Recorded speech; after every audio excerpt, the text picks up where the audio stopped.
Breezy conditions as we head into the night in a couple of areas. Also some hazy skies for a little while longer, but this cloud cover is going to, rather the smoke is going to eventually get out of here. Cloud cover, not that much of an issue. Overnight low temperatures in the 60s in many locations. A couple of upper 50s, though, out toward Rapid City. Then we start to get the heat to build a little bit. 80s and some low 90s out there under partly to mostly sunny skies. Windy as well. And more heat is on the way as we head toward Labor Day weekend. More on that coming up, but until then, First at 4 starts right now. Live from KELOLAND Media Group, KELOLAND News First at 4. A grand jury has added twice as many charges against a Watertown man accused of rape and incest. Plus, parents are having a hard time finding ADHD medications as school starts back up. We talk with health officials about what to do. And later, there's already a university in Minnesota offering courses to become certified in the cannabis industry. Good afternoon, and thanks for tuning into First at 4. I'm Dan Santella. And I'm Kelly Volk. A grand jury decided a Watertown sex offender accused of rape and incest should face twice as many charges. 62-year-old James Casca is now charged with 4 counts of rape and 4 counts of incest. Court documents say the victim was just 5 years old when the crimes began. Casca is on the sex offender registry for having sexual contact with a 14-year-old girl in 1981. His next hearing is scheduled for November. Tomorrow is International Overdose Awareness Day, the world's largest event to end overdoses and honor those who have died. Several organizations in Sioux Falls will hold a candlelight vigil tomorrow at 7:30 p.m. It will be at the Greenway Amphitheater in downtown Sioux Falls, which is next to the Arc of Dreams. According to the CDC, nearly 110,000 people lost their lives to overdose in 2022. There's a new consumer alert system now available in South Dakota to let you know about the latest scams. You can receive consumer alerts via email from the Attorney General's Consumer Protection Division. The alert system will provide information about consumer scams as well as tips on how to protect against scams. You can register to receive the alerts through the Consumer Protection Division's website or by stopping by the division's booth in the Expo building at the South Dakota State Fair this week in Huron. Hazy skies out there, Kelly. Yeah, but I had a nice little walk downtown. The temperature isn't that bad, Adam. No, not bad at all if you just take everything at face value with what you see on the thermometer. But unfortunately, yeah, as Dan mentioned, we have seen some smoky skies above, and it's been thicker up the skies above compared to what we had yesterday.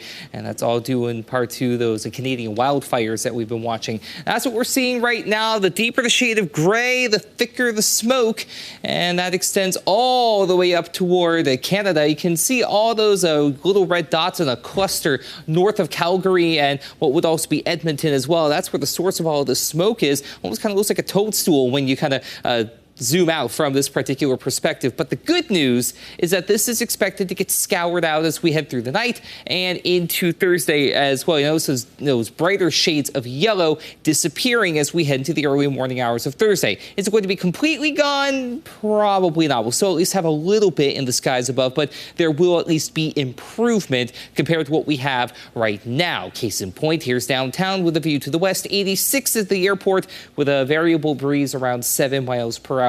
And it really doesn't get a whole lot better even as we head toward winter. 94 for Tripp County. South winds are a little stronger at 17 miles per hour, and that is bringing in a little more heat as well. We're seeing triple-digit heat out in Rapid City right now, 102 in Pennington County, 99 for Phillip, 95 Spearfish, 97 as you head up toward Buffalo, 92 Pierre, but 80s once you head East River from Aberdeen to Yankton, and then all points east toward and east of the I-29 corridor. As we go into your night, and we try to cool down in areas where it's been rather warm, if not outright hot. 60s and a couple of low 70s, but it's bookended by upper 50s and low 60s. Highs for your day tomorrow are going to range mainly in the mid to upper 80s as we go into your day on Thursday. And we'll even see a few low 90s from Mitchell over to Yankton. But also notice it is going to be rather windy for the final day of August. Mid 80s to low 90s again up in northeastern KELOLAND. A good amount of sunshine, not as filtered as what we saw today.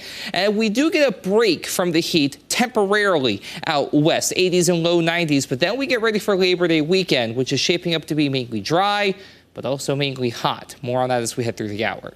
All right, thank you, Adam. ADHD medicine has been in short supply for months, but as kids head back to school, parents are scrambling to make sure they have the medication they need.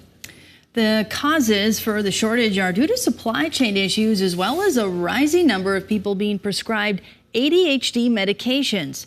Parents will sometimes try to switch their child to a similar medication that is in stock.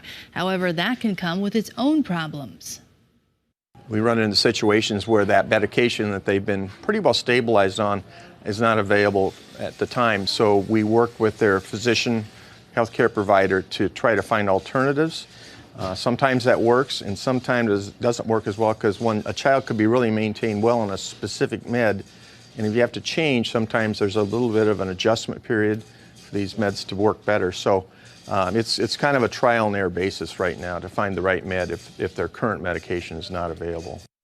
Pharmacists recommend calling 3 days before you run out of medicine to make sure they can get the order filled. If it's out of stock, that gives you time to find either another pharmacy that has the medicine. If the worst case scenario does happen and your child has to go without their meds for a day or two, there are things you can do to help them prepare.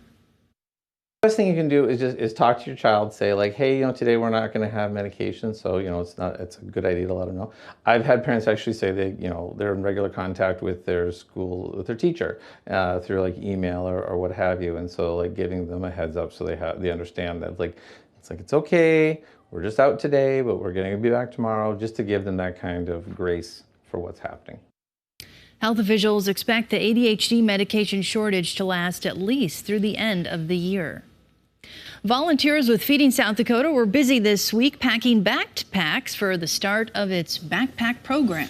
Currently, over 1,300 packages food are being shipped out to 85 schools throughout South Dakota. The backpacks consist of breakfast items as well as canned food and instant meals.